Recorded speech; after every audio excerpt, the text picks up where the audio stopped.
খেলাফত মজলিসের বিভাগীয় গণসমাবেশ সফল করার লক্ষ্যে শেরপুরে মতবিনিময় সভা। শেরপুর প্রতিনিধি। বাংলাদেশ খেলাফত মজলিস ময়মনসিংহ বিভাগীয় গণসমাবেশ সফল করার লক্ষ্যে শেরপুরে মতবিনিময় সভা অনুষ্ঠিত হয়েছে। সোমবার বিকালে বাংলাদেশ খেলাফত মজলিস শেরপুর জেলা কার্যালয়ে মতবিনিময় সভা অনুষ্ঠিত হয়। বাংলাদেশ খেলাফত মজলিস শেরপুর জেলা শাখার সভাপতি মাওলানা শফিকুল ইসলামের সভাপতিত্বে মতবিনিময় সভায় প্রধান মেহমান হিসেবে বক্তব্য রাখেন বাংলাদেশ খেলাফত মজলিসের কেন্দ্রীয় সাংগঠনিক সম্পাদক মাওলানা হেদায়েতুল্লাহ হাদি।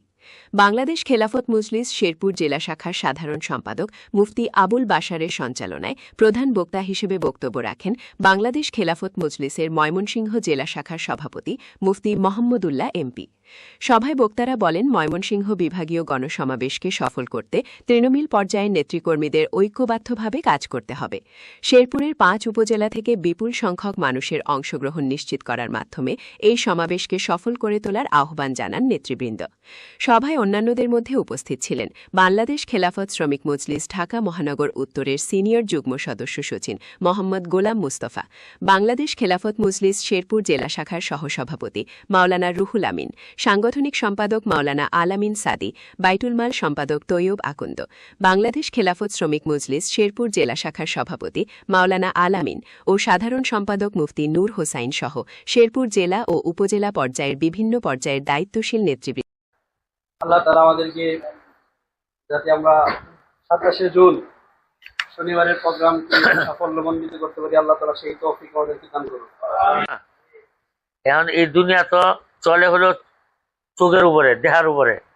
আপনারা যেভাবে নিজেদেরকে উপস্থাপন করবেন, মিডিয়া ওইভাবে কভার দিবে। এই জন্য আপনাদেরকে বলবো, যেহেতু আমরা বৃহত্তর ময়মনসিংহ খেলাফত মজলিসের ঘাঁটি যদিও না হয়ে থাকি, হয়ে যাবো ইনশাআল্লাহ। আপনারা যদি এখন থেকে মেহনত শুরু করেন, আপনারা গ্রামগঞ্জে মেম্বারগুলো আপনারা সিলেক্ট করেন, আমাদের দল থেকে মেম্বার বানান, চেয়ারম্যান সিলেক্ট করেন, চেয়ারম্যান বানান, জান প্রাণ দিয়ে খাটেন, উপজেলার ইলেকশন হলে উপজেলা চেয়ারম্যান বানান। আরে মেহনত করেন না, পাস করলে করবেন, না ফেল করবেন, মেহনত তো হবে, মাঠে তো কাজ হবে, মাঠে কাজ হবে না, এইটা করেন। আজকে বাংলাদেশ খেলাফত মজলিস আল্লামা মৌলক সাহেব যিনি যে অবস্থানে উনি কার্যক্রমগুলো পরিচালনা করছেন জাতির জন্য, ইসলামের জন্য, আমরা কিন্তু এখন একটা চলমান আন্দোলনের মধ্যে দেশের মানুষের দৃষ্টি আকর্ষণ করতে সক্ষম হয়েছি। ট্রাক্টর থেকে তেঁতুলিয়া রূপসা থেকে পাতুরিয়া পর্যন্ত সারা বাংলাদেশে এই নির্বাচনে রিকশার যে ঝাঁকুনি হয়েছে, এই ঝাঁকুনিটা কিন্তু প্রত্যেকটা মানুষের অন্তরে রেখাপাত করছে। কিন্তু আমাদের দাবি, আমাদের সনদ, আমাদের যে কার্যক্রমগুলো, সেগুলো তো আমাদের আদায় করতে হবে। যতক্ষণ আদায় না করছি ততক্ষণ পর্যন্ত তো আমি তাদের সাথে আপোষ করতে পারি না।